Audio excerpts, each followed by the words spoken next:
давоми боби 33.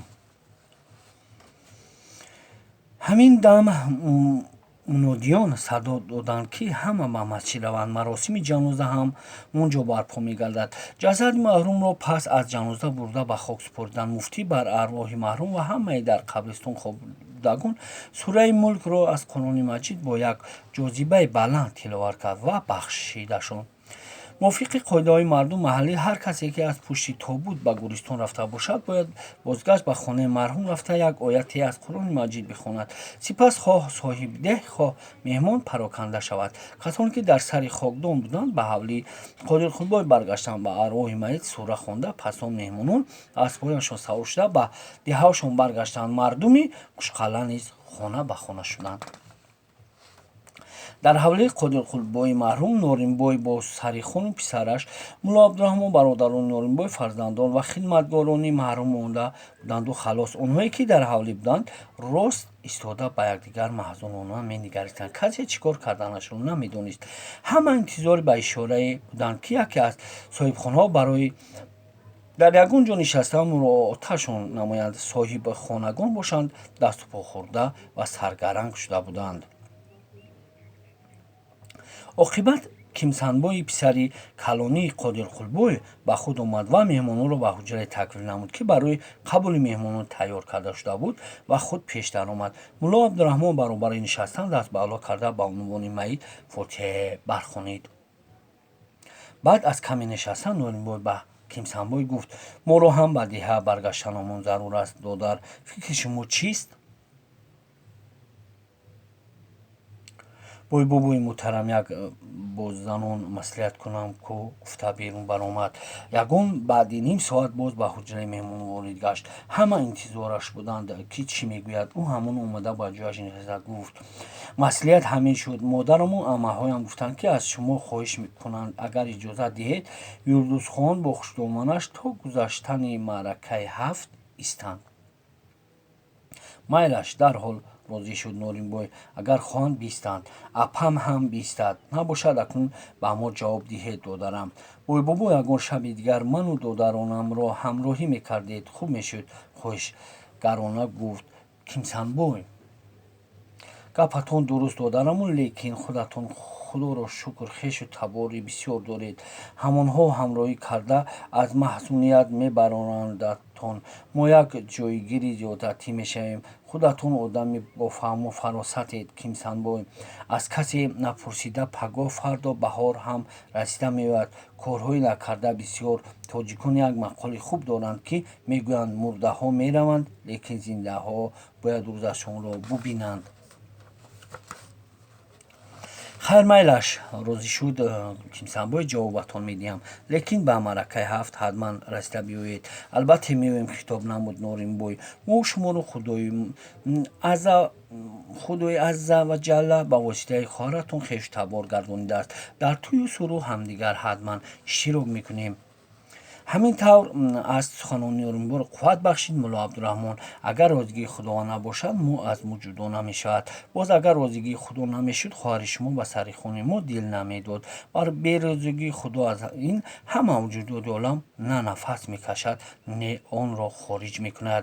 ин гуфтаҳоро ҳама нишастагон тасдиқ намуданд. мулло порчаеро аз қуръони маҷид тиловат кард ва ҳамагон бархостанд. дар ҳавлии Қодирқулбой аз мардуми хамитуғ, агар Юлдузхонро ба ҳисоб нагирем, апаш монду ҳамсараш, занон ки ду шаб рӯз ба сари тобути маҳрум нолаву фиғон доштанд, ҳама гурусна буданд, ҳам хаста. занони ҳамсоягон аз хонаҳояшон барошон гардсӯз халилоб ва дигар намуди хӯрокҳоро оварданд. вале занонро аз таом дида хоб бештар ба гидобаш мекашид. мехостанд зудтар аз таомҳо ҳамсояро варда якду қошуқӣ бихӯранду дар куҷое ки рост оянд, дароз бикашанд. занони ҳамсоягон ки таом оварда барои ғамшарикиашон шудан ҳамроҳашон нишаста буданд ва аз оҳолати соҳибхонаи мурдаро дида якояк бархостанд ва ба хонаҳошон мерафтанд. Вақте ҳавлӣ аз занони ҳамсоя холӣ шуд, ҳамаи занони ғамзада хонаи Қодирқубойро хоб ба коми худ фурӯ бурд. Юнусхон дар паҳлӯи модараш хусбид. Ӯ паҳлӯ заду хобаш бурда монд. Ба хобаш падараш даромад, ки Юнусхон ҷасадашро бо даҳону чашмони боз дида буд. Падару духтар ҳарду ба суҳбат даромаданд. ҳа духтари зебову дӯстдори зебо, ҳавлиям омадӣ? ҳа омадам отаҷон, омадӣ, вале дер омадӣ. Ту омадӣ, ки ман аллакай дар ин дунё нестам. Ту қотили ман шудӣ, Юлдузхони беинсоф. Нахост фарзанд қотили падар шавад ота. Бале ту қотили манӣ. Ман аз боиси кору кирдори ту мурдам. мафтуни ҳусни як лақайбача шуда обрӯи ману модар, апаву акаву хеш таборатро пушти по задӣ. Ин нангро ман набардоштам. ба ин гуфтаҳо падари Юлдузхон гирьяолуд ҷавоб дод: ҷавонида ота, вақти хадангӣ тири ишқ дили касро мешикофтааст, ба ҷуз ошиқаш каси дигареро намедида ва андешаи чизеро намекардааст. маъшуқа, охир наандешидӣ, ки падари дар байни қавм обрӯманд ва модари дар маъракаҳо болонишин дорӣ? Маро бубахш отаҷон, ба ҷуз ишқ чизе ба фикру хаёлам наомад. Бале духтарам, ишқ неъмати басе ширин ва қувваи басе тавоност. отаҷон, шумо ҳам дар вақташ ҷавон будед. оё мубталои ишқи духтарӣ нашудед? духтарам, дар хоби Юлдузхон ҷавоб дод падараш, ту дар миёни духтаронам на танҳо зеботарин, бо фаҳму зирак ҳам ҳастӣ. аз ин рӯ туро бисёртар дӯст медоштам. ишқу ошиқӣ гуфта духтарам? бале, дар вақташ ман ошиқ будам. агар махфӣ набошад, ба кӣ барои ту махфӣ нест духтарам. ба ҳамин модарат ошиқ будам. ӯро чӣ қадар дӯст медоштед? чӣ қадарашро намедонам. барои модарат шуда тайёр будам. ғуломи бобои Асланбоят шавам. ҳозир будам ба гӯшам ҳалқаи ғуломӣ бизанад. ҳар лаҳза омада будам, ки хоки пояшро ба забонам билесам. модарам дар ҷавониашон хушрӯ буданд. модарат ба назарам ончунон зебо буд, ба ҳуснаш на офтоб, на маҳтоб, на ҳуру парён қиёс оварда наметавонистам. ана дидед отаҷон, худатон бори ишқро кашида ва талхиву шириниашро чашидаед, вале кору кирдори ман нангу номусатонро овард. чӣ будани ишқу ошиқиро медонам духтарам, лекин ман дили бобоятро ёфта, модаратро ба воситаи хостгорон ба даст овардам. дуои волидайн модар ва волидони худро гирифтам. бубахшед отаҷон, ки хато аз ман гузашт ва дуои шуморо нагирифтам. намешавад отаҷон, ки гуноҳамро бубахшед, як ҳафт дуоям диҳед.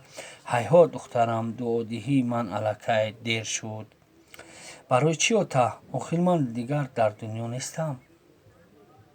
дунёи ту нестам. нахоб. агар чӣ зимистон бошад, ҳам Юнусхон ба обу арақ ғутида бедор шуд. аз хоби дидаш сахт тарсида буд. ӯ чанд рӯзе ки дар хонаи падар буд, ҳамин хобро медид. оҳиста оҳиста аз хурду хоб монд. иштиҳояш бо тамом баста шуда буд. луқмаеро агар ба зур ба доҳонаш меандохт, ҳаму лаззаташро намефаҳмид. аз хобидан метарсид. ҳамин ки андак ғанаб мекард, дар хобаш падараш медаромад ва шурӯъ ба муколама мекунамуд. ба ҳазён гуфтани аз хоб бедор мешуд. ҳамеша дар паҳлӯи модараш мехобид. Юлдузхон модараш ба хаёлҳои ғашолуди худ дода шуда аксаран хобаш намеомад. боре модараш бедор ва Юлдузхон хоб буд. ӯ ногаҳон не отаҷон гуфта тарсида аз хобаш бедор шуд. модараш инҳоро дида пай бурд ва пурсидаш, ки аз чӣ тарсидӣ? Юлдузхон сараввал нахост, ки ҳақиқатро ҳолро ба модар бигӯяд, вале модар маҷбураш кард. Юлдузхон маҷбур шуд, ки воқеаро хобиниашро ба модар бигӯяд. баъд пурсид, ки чӣ кор кардан дар кор, ки падар дар хоб оромаш гузорад.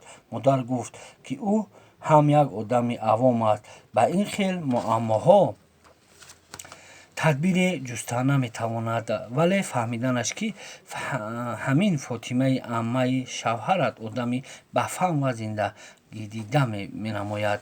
таъбир ва тадбирашро аз ҳамон кас пурсем, ку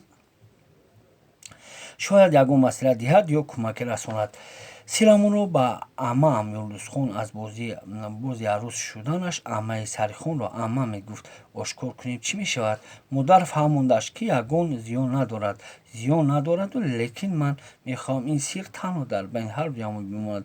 Бале модараш ваъда дод ки то пагоҳ ба ягон қарорӣ меояд.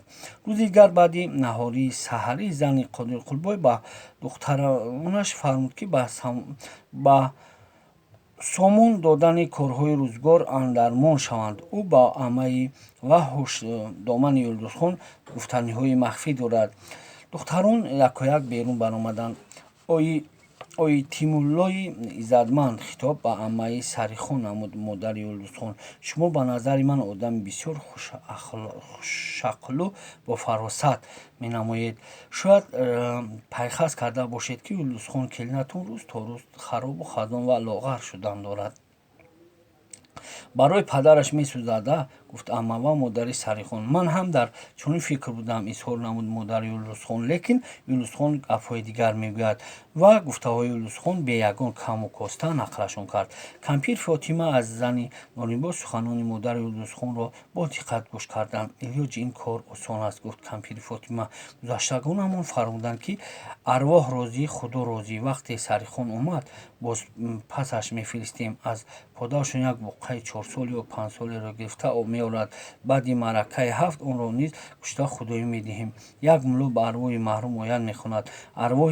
Арвоҳон аслан ба дуои зиндагон эҳтиёҷ доранд. Пас аз ин падараш ба он шакле ки гуфтед ба хоби Юлдузхон намедарояд. Агар гоҳе ба хобаш дарояд ҳам бо некӣ назар мекунад. мо ҳам худоро шукр молу пода дорем, гуфт модари Юлдузхон.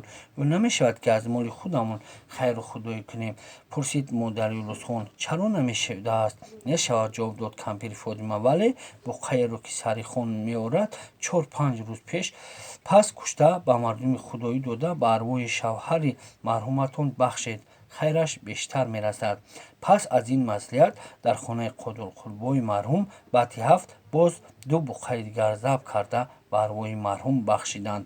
Қодирқулбой ба хоби духтараш ба шакли боло дигар ҳеҷ гоҳ намедаромад.